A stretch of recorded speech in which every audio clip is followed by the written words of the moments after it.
बात से अवगत, वास्तव में हमें दुख पहुंचाती है। वास्तव में हमें मात्र हमारी असली संपत्ति की अभिलाषा रखना चाहिए, वो है कृष्ण के प्रति प्रेम। हरे कृष्णा। तो हम लोग जाते हैं श्रीमद् भागवतम की कथा, मैं आप लोग को सुनाता हूँ, छोटी सी कथा है। और एक समय की बात है, वेद व्यास जी अपने आश्रम में, कहाँ पे वेद व्यास जी का आश्रम? हरे कृष्णा। वेद व्यास जी का आश्रम कहाँ पर है? वेद व्यास जी अभी भी हैं? नैमिषारण्य। नैमिषारण्य नहीं प्रभु जी, वह बद्रिका आश्रम है। हाँ, बद्री। हाँ, बद्रिका क्षेत्र से ऊपर में बद्रिका आश्रम है, जो कि हम सब लोग नहीं, उसका मतलब जो बहुत, जो तेजस्वी हैं, जो अपने जीवन काल में तपस्या की है, वो वहां तक जा सकते हैं। बाकी हम लोग बद्रीनाथ तक दर्शन कर सकते हैं, बद्रिका क्षेत्र। हाँ। तो बद्रिका क्षेत्र में रह रहे थे उस समय में। वेद व्यास जी की पत्नी गर्भवती थी। और गर्भवती थी तो आपको मालूम ही है कि कौन कौन उनके गर्भ में थे। हरे कृष्णा, कौन थे क्या गर्भ में? नाम है प्रभु जी? सुख सुख सुखदेव सुख महाराज। महर्षि। सुखदेव वेद व्यास सुखदेव का महाराज। हाँ, एक, हरे कृष्ण जी प्रभु जी। सुख हाँ, सुखदेव सुख महाराज। सुख सुखदेव गोस्वामी। सुखदेव। तो माता के गर्भ में सुखदेव गोस्वामी कितने साल तक रह गए? 16 साल। 16 साल, 16 ईयर्स। अब माता 16 को years। कष्ट, जनरली बच्चे का जन्म 9-10 महीने के आसपास में ज्यादा से ज्यादा हो जाता है। माता को कष्ट होने लगा, वेद व्यास जी को भी लगा कि अरे भाई, ये तो 1 साल नहीं, ये तो 16 साल का बच्चा है, माँ के गर्भ से बाहर नहीं निकलता है।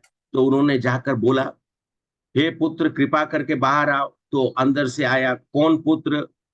बोला कि तुम मेरे पुत्र हो। बोला ये माया है, कितने कितने पिता कितने पुत्र। अंदर से ही उन्होंने भागवतम चालू कर दिया। तो उन्होंने कहा कि नहीं नहीं, हे पुत्र, तुम्हारी माता को कष्ट हो रहा है, कृपया करके तुम अब इस जगत में वापिस आओ। इस जगह जिस जिस कार्य को करना था, उसको कार्य को पूर्ण करने के लिए तुम्हें बाहर आना पड़ेगा। बोला ठीक है, मैं, ठीक है, एक ही शर्त पर मैं बाहर आऊंगा कि आप मुझे प्रॉमिस करिए कि आप मुझे माया के चंगुल में नहीं डालेंगे। आप तो माया में फंसे हुए हैं। देखिए, आप मेरे को पुत्र बोल रहे हैं और आप बोलते कि आप पिता है। वेदव्यास जी बोले कि कौन आने वाला है, तो समझ में नहीं आ, परेशान हो। बोले कि ठीक है पुत्र, तुम बाहर तो आओ। जैसे ही बाहर आए, देखे क्या, हाँ, उसके पहले उन्होंने कहा कि नहीं नहीं, मैं नहीं आऊंगा, आप जाइए, पहले कृष्ण को बुला के लाइए। कृष्ण मतलब अच्युत, अच्युत मतलब जिसको कुछ भी छू नहीं सकता है। आप पहले अच्युत उनको बुला के लाइए, तभी मैं बाहर आऊंगा। बेचारे क्या करे, वेद व्यास जी का उन्होंने मेंटल करेक्शन किया। वेद व्यास जी कृष्ण के ही अवतरित रूप में उन्होंने कृष्ण कृष्ण भगवान पहुंचे। तो जैसे ही जन्म लिए, ये भाग गए, ये दौड़ रहे। 16 साल का बच्चा तो दौड़ेगा ही ना। अब वेद व्यास जी पीछे पीछे और तेजी से, अब वेद व्यास जी मतलब उनके पीछे दौड़ नहीं पा रहे, दौड़ते दौड़ते दौड़ते दौड़ते भाग गए। वेद व्यास जी बड़े दुखित होकर वापिस आए। वापिस आकर पत्नी को बोले कि वो तो भाग गया। तो बोला कि क्यों भाग गया? बोलता है कि मुझे माया में नहीं, माया का दुनिया में नहीं रह सकता। खैर, वेद व्यास जी, ठीक है, वेद व्यास जी अपना कार्यभार संभाले। जो उनका कार्य था कि भाई ग्रंथों को लिखना, ये है वो है, वो सब कर रहे थे। एक दिन उनके पास में कुछ लकड़हारे, कुछ चरवाहे जो थे, वो लोग आए। बोले कि कृपया करके आप अपने हमें आश्रम में जगह दीजिए, हम लोग यहाँ पर सेवा करेंगे और यहाँ पर हम सब लोग आपकी सेवा भी करेंगे। तो उन्होंने कहा कि मेरी सेवा का जरूरत नहीं है, लेकिन क्योंकि तुम यहाँ पे आए हो, इस आश्रम तक पहुंचना ही अपने आप में दुर्लभ है, तो तुम पहुंचे हो तो ठीक है, कोई बात नहीं है। तब उन्होंने उनको अलाउ कर दिया। और ये जो इनके पुत्र थे, सुखदेव गोस्वामी, ज्यादा दूर इधर उधर नहीं गए थे। बद्रिका आश्रम बहुत बड़ी है, तो ये नजदीक नजदीक में ही अपना छिप कर रहते थे। एक दिन चरवाहों ने देखा तो उन लोग बोले भूत भूत भूत भूत भूत, भूत है भूत है भूत है। और आके दौड़ते दौड़ते सब आए। बोला अरे क्या, आप देखिए, आपका आश्रम में भूत रहता है। तो बोले कि देखो देखो, बोले कि हमारे आश्रम में भूत उत नहीं रहते हैं, अगर भूत भी होंगे तो अच्छे भूत होंगे, वो आपको कुछ करेंगे नहीं। नहीं, हमें बहुत डर लगता है। बोलते कोई बात नहीं, आप लोग जो है सर्व मंगल मंगल मंगल का मतलब मंगला मंगला करिए। तब उसी में तो उन्होंने उनको कुछ श्लोक सिखाया। तो श्लोक सिखाया तो वो श्लोक सीख गए, सिखा उनको रटवाया, बोले कि रटो। तो लखाड़े और जो चरवाए थे, वरहाव पिंडम नतवर वपु कर्ण्यो कर्णिकाररम विवद्रवासा कनक कपिशम वैजंतियम च मलम रंध्रानवेनोर अदरा सुधाया पूर्यम गोपविंदर वृंदा अरण्यम स्वपादरमणम प्रवेश आदि गीता व कीर्ति। इससे भी बहुत सुंदर तरीके से उन लोग लकड़ी काट रहे हैं, चरवाहे इधर उधर घूम रहे हैं और यही गा रहे हैं। ये सुने, किसने सुना? किसने सुना? वहां पर कौन छिप के थे? सुखदेव महर्षि। सुखदेव हाँ, गोस्वामी। सुखदेव गोस्वामी ने सुना। अरे ये लकड़वाई इतना सुंदर गा रहे हैं।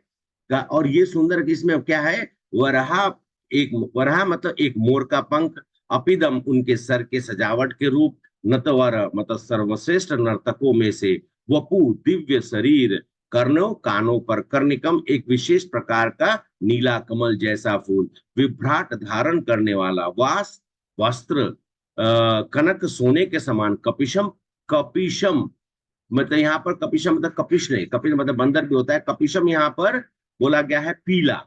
और वैजंती मतलब वैजंती नाम से, और मला मालम मतलब माला जो धारण कर, रंध्राण छिद्र, वेणु मतलब बांसुरी और उनकी बांसुरी का, और अधरा मतलब उनके ओठ, सुधाया अमृत के अमृत के साथ, अपूर्ण मतलब भरना, और गोप वृंद ग्वाल बालों द्वारा, वृंदा अरण्यम वृंदावन का वन, स्वपाद उनके चरण कमलों के चिन्हों के कारण, रामणम मंत्र मुग्ध करने वाला, प्रविष्टम उनमें प्रवेश किया, गीता गाया जाता है, कीर्ति उनकी महिमा। ये जो मैंने आप लोग को 4 लाइन सुनाया था, अपने सिर पर मोर पंख का आभूषण, कानों पर नील कर्ण का फूल, सोने के समान चमकीला पीला वस्त्र और वैजंती माला पहने हुए भगवान कृष्ण ने सबसे महान नर्तक के रूप में अपने दिव्य रूप का प्रदर्शन किया।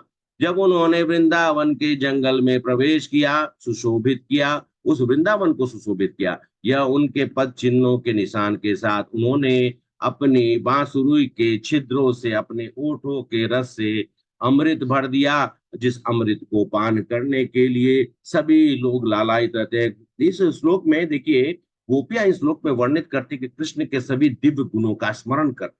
एक्चुअली में ये श्लोक जो है 10 पॉइंट, आप लोग भी कभी मौका मिले, 10.21.5 10th कैंटो 21 चैप्टर 5th श्लोक है, भगवान का वर्णन है।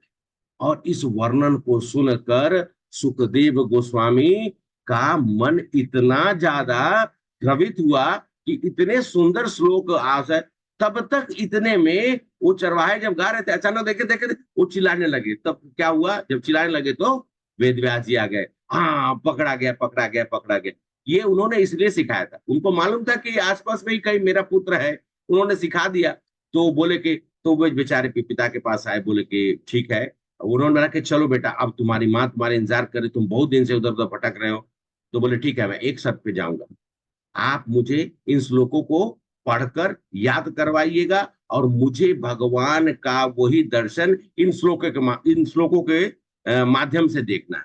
तो बोले कि ठीक है पुत्र, मैं तुम्हें पूरी श्लोक जो मैंने भगवान के लिए जो श्रीमद् भागवतम का की रचना जब वो कर रहे थे, तो उन श्लोकों का, बोले कि मैं तुमको हर चीज बताऊंगा, हर चीज तुमको मैं रटवाऊंगा, हर चीज तुमको सब समझाऊंगा, लेकिन पुत्र कृपा करके तुम चलो। क्योंकि उन व्यासदेव को मालूम था कि यही मेरा पुत्र है जो आने वाले समय में श्रीमद् भागवतम को पूरा कंठस्थ कर कर 7 दिनों में, 24 घंटा 7 दिनों में किसको सुनाएंगे? परीक्षित महाराज और अनन्य साधु संघ, अनन्य ऋषियों मुनि, और वहां पर नारद जी से लेकर सब कोई वहां मौजूद रहेंगे। और ये श्रीमद् भागवतम की कथा उनके मुख से, हमारे सुखदेव गोस्वामी के मुख से पके हुए फल के जैसा, जिसका स्वाद सबसे मीठा होता है, वैसा रहेगा। और इसी तरीके से इस श्रीमद् भागवतम के इस छोटे से कथा से मैं आप लोग को बताना चाहा, कृष्ण हमारी रक्षा हमेशा करते हैं। और हमें हमेशा किस संपत्ति की अभिलाषा रखनी चाहिए? कृष्ण के प्रति प्रेम। श्रीमद् भागवतम में आरंभिक अध्यायों में कृष्ण के परम सत्य, निरपेक्ष सत्य सभी अवतारों के बारे में बताया गया। अगर आप कैंटो 1 में देखेंगे ना, तो इनिशियल के चैप्टर्स में बताए जाएंगे। हम लोग उसकी भी चर्चा करेंगे। आज मैं यहाँ पर ये सुंदर सा आप लोगों को कथा सुनाकर भगवान के प्रति जो हमारी प्रेम है उसको सुदृढ़ करे, मजबूत करे और हमेशा हृदय में कृष्ण को बसा कर रखे। हरे कृष्णा। प्रभु जी, ये दंडवत प्रणाम प्रभु जी। अब कथा शुरू करते वक्त आप जो अच्युत करके, अच्युत का जो मीनिंग बताएं, फिर से बताएं प्रभु। हाँ, अच्युत मतलब जिसको कुछ कुछ भी छू नहीं सकता है, कोई टच नहीं कर सकता है, अच्युत। जो कभी अपने पद से गिर नहीं सकता है, अच्युत। जो मतलब जो पद छू अछूत, नहीं- भगवान, भगवान का नाम है अच्युत। जो भगवान को कोई टच नहीं कर सकता। क्या भगवान को टच नहीं? भगवान को, हाँ, भगवान को किसी तरह का चीज, कोई भी इस दुनिया का भौतिक, सामाजिक इत्यादि इत्यादि कुछ भी उनको छू नहीं सकता है। और भगवान कभी भी अपने पद से विस्थापित मतलब नीचे नहीं गिर सकते, विस्थापित नहीं हो सकते। ठीक है। हरे कृष्णा। धन्यवाद। हरे कृष्णा। हरे कृष्ण प्रभु जी, दंडवत प्रणाम। हरे कृष्णा प्रभु जी, धन्यवाद। ऋषिकेश प्रभु, हरे कृष्णा।